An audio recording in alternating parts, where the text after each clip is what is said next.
बोलो सूर्य नारायण भगवान की जय, भास्कर भगवान की जय। आप सभी भक्तजनों का पंडित राम जी वाणी चैनल में पुनः हार्दिक स्वागत एवं अभिनंदन है। आज हम बात करेंगे रविवार व्रत कथा। रविवार व्रत कथा हमें कैसा करना चाहिए, किस प्रकार से करें, रविवार के व्रत कथा में हमें भोजन क्या ग्रहण करना चाहिए,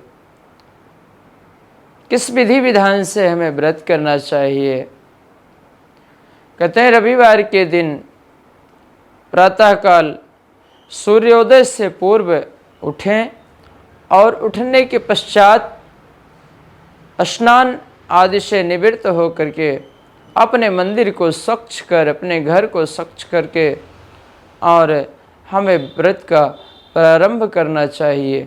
हम कोई भी व्रत करें, कथा करें, पूजा पाठ करें, अनुष्ठान करें, जब तक हम उसको विधि विधान से उसका हम पालन नहीं करते हैं तब तक उसके पूर्ण फल की प्राप्ति नहीं होती है।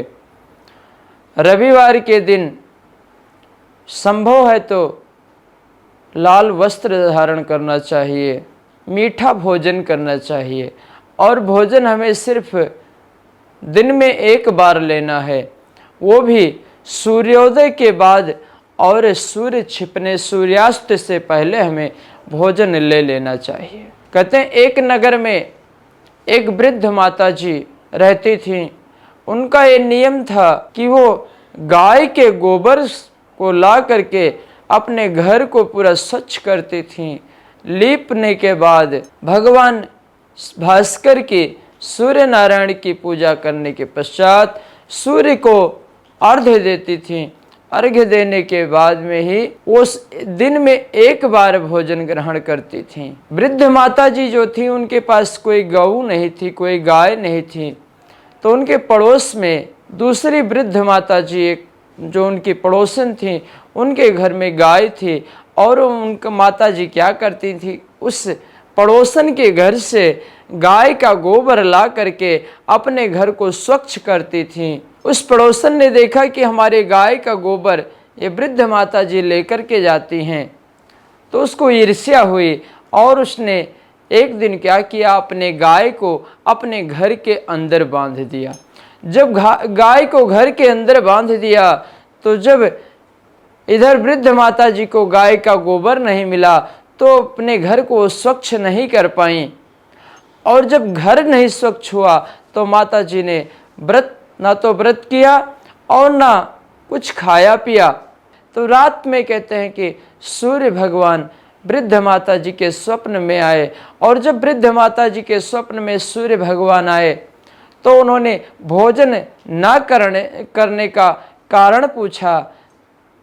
तो उस वृद्ध माता ने कहा कि प्रभु आज मैंने गाय का गोबर ना मिलने के अभाव में हमने अपने घर को स्वच्छ नहीं किया, इसलिए हमने कुछ भी ग्रहण नहीं किया।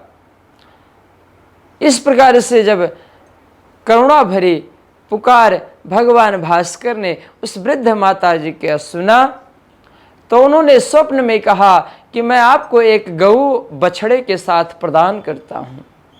और इतना कहने के बाद में वो भगवान भास्कर अंतर्धान हो गए। और इधर जब वृद्ध माता जी की आंख खुलती है सुबह तो क्या देखती हैं कि हमारे घर के आंगन में एक गऊ बछड़े के साथ बंधी हुई है। जब उन्होंने बछड़े के साथ गऊ को देखा तो बहुत प्रसन्न हुई। इतनी सुंदर गऊ भगवान भास्कर ने उनको प्रदान किया था कि वो तो खुशी से झूम उठी। वो जो गऊ थी बहुत सुंदर थी और वो गाय सोने का गोबर देती थी। इसलिए कहते हैं कि जब वो पड़ोसन ने देखा कि वृद्ध माता जी की जो गाय है सोने का गोबर देती थी और जब इस प्रकार से पड़ोसन को पता लगा तो उसने अपने गाय के गोबर को उस वृद्ध माता जी के गाय के पास रख करके और वो सोने का गोबर जो गाय देती थी उसको ले आती थी। वृद्ध माता जी को पता नहीं चलता था, वो बड़ी भोली भाली सीधी साधी थी। भगवान भास्कर ने सोचा कि ये तो माता जी ठगी जा रही हैं, बहुत सीधी हैं।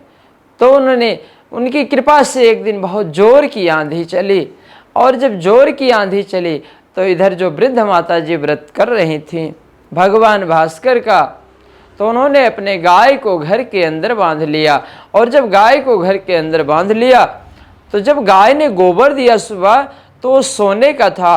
तो इस सोने के गोबर से माता जी का जो घर था धन से परिपूर्ण हो गया, और किसी प्रकार की उनके घर में कमी नहीं रही। और जब इस प्रकार से उनके पड़ोसन ने देखा तो और भी ईर्ष्यावश जल उठी। तो अब इसमें वो करती ही क्या, तो उन्होंने क्या किया कि जो राजा के पास गई, और राजा ने इससे कहा, उस पड़ोसन ने, कि वृद्ध ब्राह्मणी माता जी के पास एक गाय है, और ये गाय आपके यहाँ रखने योग्य है, क्योंकि आप अपने प्रजा का पालन करते हैं। तो जो वो गाय सोने का गोबर देती है, इससे, उस सोने से आप अपने प्रजा का पालन कर सकते हैं। तो इस प्रकार से जब राजा ने सुना तो राजा ने अपने कर्मचारियों को आदेश दिया, और कर्मचारी उस वृद्ध माता जी के घर पहुँचे। जब घर पहुँचे तो माता जी की एक भी बात नहीं सुना उन्होंने, और अपने राजा की आज्ञा अनुसार उस गाय को लेकर के आ गए। और वो माता रोती चिल्लाती तड़पती रही, बिलखती रही उस गऊ के विरह में। जब राजा ने गऊ को देखा बछड़े के साथ, तो इतनी सुंदर गऊ भगवान भास्कर ने उस वृद्ध माता जी को प्रदान किया था, उससे राजा बहुत प्रसन्न हुआ। और राजा ने अपने कर्मचारियों को आदेश दिया कि इस गाय को घुड़साल में नहीं बांधना है, अन्य पशुओं के साथ नहीं रखना है, इसको हमें हमारे कक्ष में बांधना चाहिए, हमारे पास रखना चाहिए। अब इधर होता क्या है कि जब उस गाय को राजा के कक्ष में रख दिया जाता है, बांध दिया जाता है, तो जब राजा सुबह उठते हैं तो राजा ने क्या देखा, उनका जो राजमहल था पूरा गोबर से परिपूर्ण था, गोबर ही गोबर और गंदगी से भरा हुआ था। जब इस प्रकार से राजा ने देखा तो अपने कर्मचारियों को आदेश दिया कि इस गोबर को साफ किया जाए। पर विडंबना ये थी कि जितना उससे साफ करते थे उस घर में जो है उतना ही गंदगी फैलती जाती थी। उन्होंने उस पड़ोसन ने, जिस पड़ोसन ने राजा के पास आकर के आग्रह किया था, उससे को बुला करके बहुत दंडित किया, और इस गऊ को उस वृद्ध माता जी के पास छोड़ने का आदेश दिया अपने कर्मचारियों को। जब कर्मचारी उस वृद्ध माता जी के पास उस गाय को लेकर के पहुँचे तो माता जी बहुत प्रसन्न हुई, खुश हुई, और गाय को पा करके आनंद से झूमने लगी।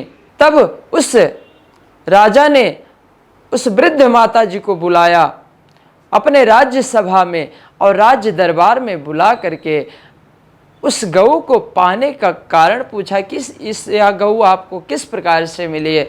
उस वृद्ध माता जी ने कहा, राजन, ये भगवान भास्कर की रविवार व्रत कथा के करने का पुण्य फल है, और इन्हीं भगवान भास्कर के प्रसन्नता से ही हमें ये गऊ भगवान भास्कर ने दिया है।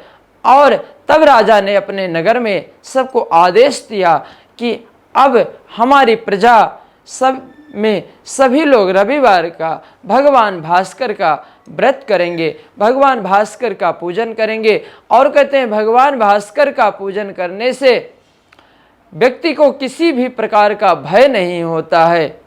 आँख की पीड़ा को छोड़ करके शरीर में किसी भी प्रकार का कोई कष्ट नहीं होता है, और व्यक्ति धन धान्य से परिपूर्ण होता है। इसलिए हमें रविवार व्रत कथा करनी चाहिए, और भगवान सूर्य की पूजा, उपासना, आराधना करनी चाहिए। सूर्य भगवान को हमें अर्घ्य देना चाहिए।